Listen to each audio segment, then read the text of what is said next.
انسان فطری طور پر انتہا پسند واقع ہوا ہے۔ یہ نفرت کرنے لگے تو نرم و نازک پھولوں کو بھی بے دردی سے مسل دے، اور پیار کرنے پہ آئے تو اس شدت سے کہ کانٹوں کو دامن میں سجا لے۔ کبھی پیار کی شبنم کا ایک قطرہ بھی ہمیں سیراب کر دے، اور کبھی چاہتوں کے امنڈتے دریا بھی ہماری تشنہ لبی کے آگے ہار مان جائیں۔ بدگمانی کی کیفیت طاری ہو تو اپنا بھی بیگانہ لگے، اور خوشگمانی ہو تو دشمن کو رفیق سمجھ کر گلے لگا لیں۔ ناصر میرا چچا زاد تھا، مجھے چاہتا تھا۔ اس کی چاہت بھی امنڈتے دریا کی مانند تھی، مگر میں اس سے نفرت کرتی تھی۔ وہ میری منزل نہ تھا۔ مجھے دیہاتی ماحول بھی پسند نہ تھا۔ میری آنکھوں میں بسنے والا شہزادہ خوبصورت، پڑھا لکھا اور سوٹ بوٹ میں ملبوس شخص تھا، جو شہر میں رہا ہو، پلا بڑا ہو۔ میرا گاؤں پنجاب کے شہر راول پنڈی کے جنوبی مغربی علاقے کی طرف بڑے بڑے پہاڑوں کے درمیان واقع ہے۔ ایک وقت تھا کہ ہمارا گاؤں دور جدید کی سہولتوں سے محروم تھا۔ ایک کچی سڑک پنڈی سے ہمارے گاؤں تک جاتی تھی۔ اس روٹ پر صرف 2 بسیں چلا کرتی تھیں۔ گاؤں میں ایک مڈل اسکول تھا جہاں لڑکے اور لڑکیاں اکٹھے پڑھتے تھے۔ بجلی نہ تھی، اسپتال کی کمی بھی شدت سے محسوس ہوتی تھی۔ ہمارے گاؤں کے کئی لوگ بر وقت طبی امداد نہ ملنے کی وجہ سے موت کے منہ میں چلے جاتے تھے۔ ناصر اور میں اکٹھے ہی گاؤں کے اسکول میں پڑھتے تھے۔ ناصر کے والد میرے ابا جان سے بڑے تھے۔ گاؤں میں ہماری جائیداد سب سے زیادہ تھی۔ میرے چچا اور والد دونوں بھائی مل کر زمینداری کرتے تھے۔ آپس میں اتفاق اور محبت مثالی تھی۔ ناصر اور میں ہم عمر تھے۔ قدرت نے مجھے بے حد حسن سے نوازا تھا، جبکہ ناصر شکل و صورت کے لحاظ سے بہت پیچھے تھا۔ لگتا تھا وہ ہمارے خاندان کا فرد ہی نہیں ہے۔ اس کا سیاہ رنگ اور پکا چہرہ مجھے بالکل نہیں بھاتا تھا۔ میں بچپن ہی سے اس کو ناپسند کرتی تھی۔ بدصورت ہونے کے باوجود وہ کلاس کا ہونہار طالب علم تھا۔ اساتذہ اسے بہت چاہتے تھے، مگر میں ہر معاملے میں اسے نیچا ہی دکھانے کی کوشش کرتی تھی۔ مڈل کا امتحان ناصر نے فرسٹ ڈویژن سے پاس کیا، جبکہ میں بمشکل پاس ہوئی۔ اس کے بعد حالات نے اجازت نہ دی تو ناصر نے تعلیمی سلسلہ ختم کر کے زمینداری میں باپ اور چچا کا ہاتھ بٹانا شروع کر دیا، جبکہ میں گھر کی ہی ہو کر رہ گئی۔ کچھ عرصے بعد مجھے علم ہوا کہ میری اور ناصر کی نسبت بچپن میں ہی طے ہو گئی تھی، تو میں تڑپ اٹھی۔ میں کسی صورت بھی ناصر کی ہم سفر نہیں بننا چاہتی تھی، مگر اب انکار کرنا بھی میرے اختیار میں نہ تھا۔ پھر بھی میں نے اپنی ماں کو بتا دیا کہ میں ناصر کو ناپسند کرتی ہوں، اس لیے میں اس سے شادی نہیں کروں گی۔ ماں نے میری بات سنی تو پریشان کن لہجے میں بولی، سلمیٰ بیٹی، ناصر جیسا بھی ہے تمہیں اس سے شادی کرنی ہوگی۔ تم دونوں کی نسبت بچپن میں ہی طے پا گئی تھی۔ ہمارے خاندان کی یہ ریت رہی ہے، جو رشتہ ایک بار طے ہو جائے وہ ٹوٹا نہیں کرتا۔ اس لیے تم سب کچھ بھول جاؤ اور ناصر کے سوا کسی اور کے بارے میں نہ سوچو۔ مجبور مجھے خاموش ہو جانا پڑا، لیکن میں نے یہ عہد کر رکھا تھا کہ کچھ بھی ہو جائے میں ناصر سے شادی نہیں کروں گی، خواہ اس کے لیے میری جان ہی کیوں نہ چلی جائے۔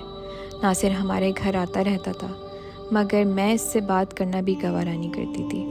مجھے اس کی شکل سے بھی نفرت تھی۔ ناصر بھی بخوبی جانتا تھا کہ میں اسے ناپسند کرتی ہوں، مگر اس کے باوجود میں نے اس کی آنکھوں میں اپنے لیے محبت کے دیپ جلے دیکھے تھے۔ گاؤں کے لوگ ناصر کے کردار کی بہت تعریفیں کرتے تھے۔ وہ گاؤں کے لوگوں کے دکھ درد میں شریک ہوتا اور غریبوں کی بے لوث مدد کرتا تھا۔ میں کسی کی زبان سے اس کی تعریف سنتی تو میرے اندر ایک آگ سی لگ جاتی تھی۔ میں جی بھر کر اس کی برائی کرتی اور دل کی بھڑاس نکال لیتی۔ یہ میری دعاؤں کے اثر تھا کہ قدرت کا کرشمہ ایک روز میرے ابا جان اور تایا جان میں کسی بات پر اختلاف ہو گیا۔ بات لڑائی جھگڑے تک جا پہنچی۔ جو کبھی ایک جان تھے ایک دوسرے کے دشمن بن گئے۔ میں جانتی تھی کہ زیادتی میرے ابا جان کی ہے، مگر پھر بھی کسی صورت ہار ماننے کو تیار نہ تھے۔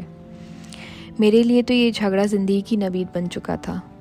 میں امی اور ابا کے ساتھ تھی۔ گاؤں کے لوگوں نے بجائے صلح کرانے کے اس ناراضگی کو اور بھی ہوا دی اور لگائی بجائی کر کے اس معاملے کو اور الجھا دیا۔ دونوں بھائی ایک دوسرے کے جانی دشمن بن گئے۔ تمام جائیداد کا بٹوارا ہو گیا۔ ناصر اور میری منگنی بھی توڑ دی گئی۔ میرے من میں گھنٹیاں سی بج اٹھیں۔ میں نے سجدہ شکر ادا کیا کہ میرے من کی مراد پوری ہو گئی تھی۔ ایک روز ناصر اچانک ہمارے گھر آ گیا اور میرے ابا جان سے کہنے لگا، چچا جان آپ جھوٹے ہیں، غلطی اور زیادتی بھی آپ کی ہے، اس لیے بڑے بھائی سے معافی مانگ لیں اور خاندان کی عزت کو زمانے والوں کے سامنے تماشا نہ بننے دیں۔ میں نے اور ابا جان نے ناصر کی اس جرت پر اس کی خوب خبر لی اور کھڑی کھڑی سنائی اور بھیج دیا، اور یہ بھی کہہ دیا کہ آج کے بعد وہ ہماری حویلی میں قدم نہ رکھے۔ یوں ہی 4 سال بیت گئے، ہم ایک ہو کر بھی ایک دوسرے سے اجنبی بن گئے۔ ابا جان نے میری خواہش کی تکمیل کر دی۔ ہمارے دور کے رشتہ دار عرصے سے لاہور میں مقیم تھے۔ میری شادی ان لوگوں میں کر دی گئی۔ شہزاد بہت ہی خوبصورت اور اسمارٹ تھا۔ وہ میرا آئیڈیل تھا۔ لاہور میں کسی سرکاری ادارے میں ملازمت کرتا تھا۔ میں شادی کے بعد لاہور چلی گئی اور شہزاد کے ہمراہ ایک پرسکون زندگی گزارنے لگی۔ ناصر کو میں خواب سمجھ کر بھول گئی۔ میں گاؤں میں کم ہی جاتی تھی۔ میں نے سنا تھا کہ ناصر نے عمر بھر شادی نہ کرنے کا عہد کر لیا ہے۔ مجھے بھلا اس سے کیا غرض تھی؟ میری طرف سے وہ جہنم میں چلا جائے۔ میں تو اس کا نام سننا بھی گوارا نہیں کرتی تھی، اس لیے میں کم ہی جاتی تھی۔ اگر جاتی تو بھی ایک دن اور ایک رات ٹھہر کر لاہور آ جاتی تھی۔ شہری زندگی مجھے راز آ گئی تھی۔ سردیوں کے دن تھے، عید کی آمد تھی۔ ابا جان کا اصرار تھا اس مرتبہ میں اور شہزاد عید ان کے ہمراہ گاؤں میں منائیں۔ ہم جب راول پنڈی کی بس سٹاپ پر پہنچے تو ہمارے گاؤں جانے والی آخری بس سٹینڈ پر کھڑی تھی۔ شام ڈھلنے والی تھی، موسم بھی ابر آلود تھا، بارش کا کبھی امکان تھا، بس خالی ہی تھی۔ میں اور شہزاد فرنٹ سیٹ پر بیٹھ گئے۔ آہستہ آہستہ مسافر آتے گئے۔ بس جب چلی تو اس میں تل دھرے کو جگہ نہ تھی۔ بس میں مسافروں میں واحد عورت تھی۔ کئی لوگ بس کے اندر کھڑے تھے اور کئی چھت پر بیٹھے تھے۔ بس آہستہ آہستہ چلتی ہوئی شہری حدود سے باہر نکلی اور گاؤں جانے والی کچی سڑک پر آ گئی۔ اس سڑک پر روشنی کا کوئی انتظام نہ تھا، کیونکہ اس دور میں اس علاقے میں بجلی ہی نہ تھی۔ ابھی بس نے 10-12 میل کا سفر ہی طے کیا ہوگا کہ بس ایک جھٹکے سے رک گئی اور ڈرائیور نے انجن بھی بند کر ڈالا۔ شہزاد نے تجسس بھری نظروں سے ڈرائیور کی طرف دیکھا کہ اس نے گاڑی کیوں بند کر دیا ہے۔ اتنے میں ایک مضبوط اور لمبے قد کا شخص چہرہ نقاب چھپائے ڈرائیور کے پیچھے والی سیٹ سے اٹھ کھڑا ہوا۔ اس کے ہاتھ میں ریوالور لہرا رہا تھا۔ وہ بہت ہی غضبناک لہجے میں بولا، خبردار، اگر تم میں سے کسی نے ہلنے یا گڑبڑ کرنے کی کوشش کی تو بھون کر رکھ دوں گا۔ بس میں سناٹا سا چھا گیا۔ تمام مسافر سہم گئے اور آنے والے برے وقت کا انتظار کرنے لگے۔ کچھ ہی دیر بعد اس نقاب پوش نے چہرے سے نقاب اتارا اور کہنے لگا، تم لوگ مجھے پہچان گئے ہوں گے، اگر نہیں تو بتا دوں میں جہانی ڈکیت ہوں۔ سناٹا اور بھی گہرا ہو گیا۔ تمام مسافر اس کا نام سن کر خوف زدہ ہو گئے۔ میں پہلی بار جہانی ڈکیت کو دیکھ رہی تھی۔ میں نے اس کے بارے میں بہت کچھ سن رکھا تھا۔ لوگ اس سے خوف کھاتے تھے۔ وہ کئی کیسوں میں پولیس کو مطلوب تھا۔ اس کی گرفتاری پر انعام بھی مقرر تھا، مگر پولیس اس کے باوجود اسے گرفتار کرنے میں ناکام ہو چکی تھی۔ کچھ لوگ کہتے تھے کہ جہانی خود بھی بڑا مظلوم ہے، اسے حالات نے اس مقام پر پہنچا دیا۔ گاؤں کے زمیندار نے اس کی بہن کے بے آبرو کیا تھا۔ وہ زمیندار کا مزارع تھا، اس کا ہر ستم سہتا تھا، مگر وہ یہ ظلم برداشت نہ کر سکا اور گاؤں کے زمیندار کو قتل کر کے فرار ہو گیا، اور پھر وہ ڈاکو بن گیا۔ جبکہ کچھ کہتے تھے کہ جہانی بچپن میں ہی اغوا ہو گیا تھا۔ کچھ کہتے تھے کہ اس کا باپ بھی ڈاکو تھا، اور یہ سب کچھ اسے ورثے میں ملا ہے۔ نہ جانے اس میں حقیقت کیا تھی، مگر اس وقت ہم سب کو ان باتوں سے کوئی غرض نہ تھی، بلکہ ہر ایک کو اپنی اپنی جان بچانے کی فکر پڑی تھی۔ چند لمحے میں اس نے پوری بس کے مسافروں کا جائزہ لیا اور پھر وہ میری طرف بڑھا اور میرا ہاتھ برقعے میں سے کھینچ کر پکڑ لیا اور ہنسنے لگا، چلو میرے ساتھ۔ شہزاد بھلا یہ کیسے برداشت کر سکتا تھا کہ کوئی اس کی آنکھوں کے سامنے اس کی عزت پر ہاتھ ڈالے؟ وہ شہری بابو ہونے کے باوجود اپنی سیٹ سے اٹھ کھڑا ہوا اور جہانی سے الجھ پڑا۔ ذلیل انسان، شرم نہیں آتی تمہیں؟ کیا تمہارے گھر میں تمہاری ماں بہنیں نہیں ہیں؟ یہ کہہ کر شہزاد نے میرا ہاتھ جہانی کی گرفت سے آزاد کروا لیا۔ میں نے جہانی کو برا بھلا کہنا شروع کر دیا۔ غصے میں میرا جسم تھر تھر کانپ رہا تھا، مگر جہانی پر کسی بات کا اثر نہ ہو رہا تھا۔ اس نے پھر میرا بازو پکڑ لیا۔ شہزاد کا غصہ آسمان کو چھونے لگا۔ اس نے ایک بھرپور تھپڑ جہانی کے چہرے پر جڑ دیا، جس کی آواز تمام مسافروں نے سنی۔ جہانی کی برداشت کی حد ختم ہو گئی۔ اس نے میرا بازو چھوڑ دیا اور شہزاد کو گھسیٹ کر بس سے باہر لے گیا اور اسے بے دردی سے مارنے لگا۔ میں نے کافی شور مچایا، کسی نے بھی میری آہ فریاد نہ سنی۔ سب انجان بن کر ایک انسان کی بے بسی اور ایک درندے کی وحشیانہ پن کا تماشا دیکھ رہے تھے۔ شہزاد جہانی کی مار کھا کر بے ہوش ہو گیا اور زمین پر گر گیا۔ جہانی پھر بس کے اندر آ گیا اور مجھے بھی گھسیٹتا ہوا باہر لے گیا۔ میں نے بہت واویلا کیا، مگر کوئی بھی میری مدد کو نہ آیا۔ سب بزدل تماشائی بنے بیٹھے رہے۔ میں نے روتے روتے جہانی کو خدا اور رسول کے واسطے دیے اور کہا میں اس کی بیٹیوں کی طرح ہوں، وہ مجھ پر رحم کرے اور مجھے چھوڑ دے، مگر جہانی پر میری آہذاری کا کوئی اثر نہ ہوا۔ اس کا ضمیر تو مر ہی چکا تھا۔ مسافروں میں سے کسی میں اتنی ہمت اور جرأت نہ تھی کہ آگے بڑھ کر جہانی کا راستہ روکتا یا اس ظلم اور زیادتی کے خلاف سینہ تان کر کھڑا ہو جاتا۔ سب کے سب بس کی کھڑکیوں میں سے ایک مجبور اور بے بس عورت کا تماشا دیکھ رہے تھے۔ جہانی مجھے لے کر آگے بڑھنے لگا۔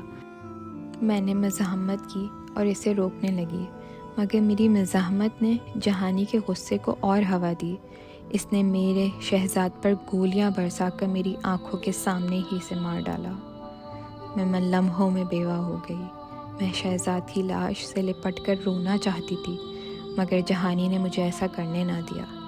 وہ مجھے گھسیٹ کر آگے لے کر آیا اور پھر ایک جگہ رک کر بس کے مسافروں کو مخاطب کر کے کہنے لگا، میں اس لڑکی کو لے کے جا رہا ہوں، اگر کسی مائی کے لال میں ہمت ہے تو آ کر اسے بچا لے۔ میرا نام جہانی ڈکیت ہے اور جہانی نے کبھی ہارنا نہیں سیکھا۔ یہ کہہ کر جہانی پلٹا۔ میرا ہاتھ اس کی مضبوط گرفت میں تھا۔ میں مسلسل چلا رہی تھی اور حسرت بھری نگاہوں سے مسافروں کی طرف دیکھ رہی تھی کہ شاید کوئی غیرت مند مجھے بچا لے۔ میرے لبوں سے آہیں اور دعائیں ایک ساتھ نکل رہی تھیں کہ اے پروردگار، اے رب، میری مدد فرما۔ شاید وہ دعا کی قبولیت کا لمحہ تھا۔ خدا نے میری سن لی تھی۔ بس کی چھت سے ایک مسافر نیچے کودا اور ہم تک آ پہنچا۔ اس نے مجھے جہانی کی گرفت سے لمحوں میں آزاد کرا دیا اور پھر کسی بھوکے شیر کی مانند جہانی پر ٹوٹ پڑا۔ جہانی اس اچانک حملے سے گھبرا گیا۔ ریوالور اس کے ہاتھ سے چھوٹ کر دور جا گرا اور وہ دونوں ایک دوسرے سے گتھم گتھا ہو گئے۔ جہانی نے اس مسافر کو زیر کرنے کی بہت کوشش کی، مگر ناکام رہا۔ اس مسافر نے بھی بہت زور لگایا، مگر جہانی اس کے سامنے چٹان ثابت ہو رہا تھا۔ اس مسافر نے اپنی شلوار کے نیفے سے خنجر نکال لیا اور جہانی پل پل پڑا۔ دیکھتے ہی دیکھتے اس نے جہانی کے جسم میں کئی سوراخ کر ڈالے۔ وہ بری طرح لہو لہان ہو گیا اور کچھ دیر تڑپ کر وہ زندگی کی قید سے آزاد ہو گیا۔ اب مسافر بس سے نیچے اتر آئے اور اس مسافر کی طرف بڑھے جو ایک طرف بیٹھا ہانپ رہا تھا۔ اس کے جسم پہ کئی زخم آئے تھے۔ وہ کسی قدر اندھیرے میں بیٹھا تھا۔ میں اس کی صورت نہیں دیکھ پائی تھی۔ مشرق کی جانب سے چاند طلوع ہو رہا تھا۔ ہلکی ہلکی روشنی پھیلنے لگی تھی۔ ایک دو مسافر شہزاد کی لاش کی طرف بڑھے اور کچھ میری طرف آئے۔ میں اپنی کلائی پکڑے زمین پر بے سدھ پڑی تھی۔ میرے اعصاب شل ہو چکے تھے۔ مجھ میں اٹھنے کی تاب ہی نہ تھی۔ ویسے بھی ایک کے گرد کافی مسافر جمع ہو گئے تھے۔ میں منتظر تھی کہ کچھ لوگ مجھے شاید خوشخبری دیں کہ شہزاد زندہ ہے۔ میں لاشعوری طور پر اسے دیکھنے سے کترا رہی تھی۔ شاید میں خود کو اس کی موت کا یقین دلانا نہیں چاہتی تھی۔ میں اٹھی اور آہستہ آہستہ اس اجنبی مسافر کی طرف بڑھی جو میری خاطر زخمی ہو گیا تھا۔ میں نے اپنا دوپٹہ اتار کر ایک مسافر کو دیا اور کہا، یہ ان کے زخموں پر باندھ دو۔ اس مسافر نے دوپٹہ پھاڑ کر اس کے زخموں پر باندھنا شروع کیا تو میں بھی اس کے قریب ہو گئی۔ میں نے اس مسافر کو دیکھا تو میرا وجود زلزلوں کی زد میں آ گیا۔ وہ ناصر تھا، میرا کزن، میرا سابقہ منگیتر۔ میں فوراً ناصر کے قدموں میں جھک گئی اور روتے ہوئے کہا، ناصر، میں سمجھتی تھی کہ تمہیں مجھ سے نفرت ہو گئی ہوگی اور تم میری شکل بھی دیکھنا گوارا نہ کرو گے، مگر آج جو کچھ تم نے کیا وہ میں زندگی بھر بھلا نہ سکوں گی۔ ناصر نے میری طرف دیکھا اور بولا، سلمیٰ، عزتیں سب کی سانجھی ہوتی ہیں۔ یقین کرنا سلمیٰ، مجھے قطعی یہ معلوم نہ تھا کہ جہانی کا شکار ہونے والی لڑکی کون ہے۔ یہ تو مجھے اب پتہ چلا ہے کہ وہ تم ہو۔ سلمیٰ، شاید قدرت کو ہمارا ملن منظور نہ تھا۔ میں قدرت کے اس فیصلے پر شاکر ہوں۔ تمہاری جگہ کوئی بھی لڑکی ہوتی تو تب بھی میں وہی کچھ کرتا جو اب کیا ہے۔ مجھے اس بات کا افسوس ہے کہ میں تمہارے خاوند کو بچا نہ سکا۔ شاید تمہاری قسمت میں یہی لکھا تھا۔ یہ کہہ کر ناصر نے میرے سر پر ہاتھ رکھ دیا۔ میری آنکھوں سے تشکر کے آنسو بہہ نکلے۔ وہ میرا ہاتھ پکڑ کر شہزاد کے پاس لے آیا اور تب میں وہ خوفناک منظر دیکھنے پر مجبور ہو گئی جس سے میں نے اپنی آنکھیں چرائیں تھیں۔ شہزاد لہو لہان تھے اور ان کی ویران آنکھوں میں جیسے تشکر بھرا ہوا تھا۔ مجھے یوں لگا جیسے وہ ناصر کے شکر گزار ہوں کہ اس نے ان کی عزت لٹنے سے بچا لی۔ مجھے رہ رہ کر اپنی سوچ پر افسوس ہو رہا تھا کہ میں زندگی بھر ناصر کی بدصورتی کی وجہ سے اس سے نفرت کرتی تھی۔ میں نے اس کے کردار کی خوبصورتی پر توجہ نہ دی۔ آج مجھے پتہ چلا تھا کہ گاؤں کے سبھی لوگ اس کی تعریفیں کیوں کرتے تھے۔ وہ واقعی تعریف کے قابل تھا۔ ناصر پر مقدمہ چلا مگر جلد ہی اسے نہ صرف بری کر دیا گیا بلکہ انعام سے بھی نوازا گیا۔ جب ان حالات کا علم میرے والدین کو ہوا تو ان کے سر بھی ناصر کی عظمت کے سامنے جھک گئے۔ میرے اماں ابا جان نے ناصر کے والد سے معافی مانگ لی۔ برسوں بعد بھائیوں میں خود بخود صلح ہو گئی۔ کچھ عرصے بعد میرے والدین نے چاہا کہ میری اور ناصر کی شادی کر دی جائے۔ جب مجھے اور ناصر کو والدین کے فیصلے کا علم ہوا تو ہم دونوں نے ان کا یہ فیصلہ ماننے سے انکار کر دیا، اس لیے کہ میں ناصر کو بھائی بنا چکی تھی۔ میں اس فخر میں رہنا چاہتی تھی کہ میں ایک غیرت مند بھائی کی بہن ہوں۔ میرا کوئی بھائی جو نہیں تھا۔